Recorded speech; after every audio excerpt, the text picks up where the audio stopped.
ঝাড়গ্রাম অথবা বেলপাহাড়ি বেড়াতে আসা পর্যটকদের কাছে গাড্রাসিনী পাহাড় অন্যতম গন্তব্যস্থল। মুকুটমণিপুরে আসা পর্যটকরাও এটিকে আপনার বাকেট লিস্টে অন্তর্ভুক্ত করতে পারেন। ঝাড়গ্রাম থেকে আনুমানিক 47 কিলোমিটার এবং বেলপাহাড়ি থেকে প্রায় 8 কিলোমিটার দূরে অবস্থিত এই গাড্রাসিনী পাহাড়। মুকুটমণিপুর থেকেও প্রায় 50 কিলোমিটার দূরে এই গাড্রাসিনী পাহাড়। ঘন অরণ্যে ঘেরা এই পাহাড়ের পাদদেশে গাড্রাসিনী আশ্রম অবস্থিত। এখানে লাহিড়ী মহারাজ এবং স্বামী যোগানন্দের আদর্শে অনুপ্রাণিত হয়ে বহু মানুষ তাদের আধ্যাত্মিকতার মার্গদর্শন করেন। প্রতি বছর অঘ্রাণ মাসে বহু মানুষের সমাগম ঘটে। গাড্রাসিনী পাহাড়ের উপর থেকে বেলপাহাড়ি পাহাড়ের ঢেউ খেলানো দৃশ্য এবং শাল জঙ্গলের মনোরম দৃশ্য ভ্রমণ পিপাসু ব্যক্তির মন জয় করবেই। অ্যাডভেঞ্চার প্রিয় মানুষের কাছে ট্রেকিং অনেকটা নেশার মতন। গিরিপথ, পাহাড়, ঝর্ণার সৌন্দর্যের টানে আর লোকালয়ের কোলাহল থেকে ছুটি নিয়ে নির্জনে নিজেকে আবিষ্কার করতে ভ্রমণপ্রিয় মানুষ ছুটে যায় ট্রেকিংয়ে। আর ট্রেকিং মানেই জঙ্গলের পথ মাড়িয়ে অথবা কখনো কাদামাখা ঢালু রাস্তা অতিক্রম করে অথবা ঝর্ণাধারার পিচ্ছিল পথে হাঁটা। এক কথায় বলতে গেলে ট্রেকিং দুঃসাহসী এবং ঝুঁকিপূর্ণ অভিযান। আর এই জন্য চাই সাহস ও ইচ্ছা শক্তি।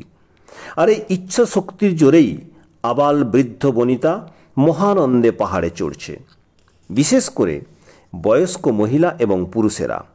কারণ এনারা জানেন যে একটিবার কষ্ট করে যদি এই পাহাড়ের উচ্চতম শৃঙ্গে পৌঁছানো যায়, তারপর প্রকৃতিকে প্রাণ ভরে উপভোগ করার যে অনাবিল আনন্দ, একদিকে বেলপাহাড়ি পাহাড়ের ঢেউ খেলানো রূপ আর অন্যদিকে ঘন সবুজ শাল জঙ্গলের মনোরম দৃশ্য আপনার সমস্ত কষ্টকে ভুলিয়ে দেবে।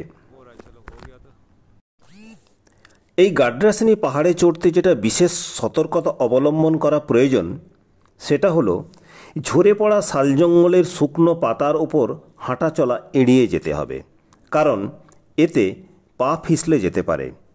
আর চটি জুতো না পরে কোনো গ্রিপযুক্ত জুতো পরে পাহাড়ে উঠতে হয়, এটা তো সকলেই জানে। যারা মাঝে মধ্যে ট্রেকিং করেন তাদের কাছে এই পাহাড়ে চড়ে নেমে আসতে প্রায় 30 থেকে 35 মিনিট লাগে। তবে শিশু, মহিলা এবং বয়স্কদের ক্ষেত্রে সময় লাগে প্রায় 1 ঘন্টার মতো। ভৌগোলিক সৌন্দর্যের কথা মাথায় রেখেই এখানে গড়ে উঠেছে কয়েকটি হোমস্টে, যেখানে পর্যটকরা শাল জঙ্গলের শান্ত পরিবেশে রাত কাটিয়ে সকাল সকাল পাহাড়ে ওঠার আনন্দ উপভোগ করতে পারবেন। কোনো পর্যটক তো মর্নিং ওয়াকের বাহানায় এই গাড্রাসিনী পাহাড়ের সাত সকালের প্রাকৃতিক সৌন্দর্য উপভোগ করার জন্য চলে আসেন। আসলে কি জানেন, পাহাড়ে চড়া যাদের নেশা আছে, সময় কখনোই তাদের কাছে বাধা নয়। ভিডিওটি কেমন লাগলো কমেন্ট বক্সে লিখে জানান। আপনার মূল্যবান মতামত আমাকে উদ্বুদ্ধ করবে আরও তথ্যপূর্ণ ভিডিও তৈরি করতে। ভিডিওটি ভালো লাগলে শেয়ার ও সাবস্ক্রাইব করতে ভুলবেন না যেন।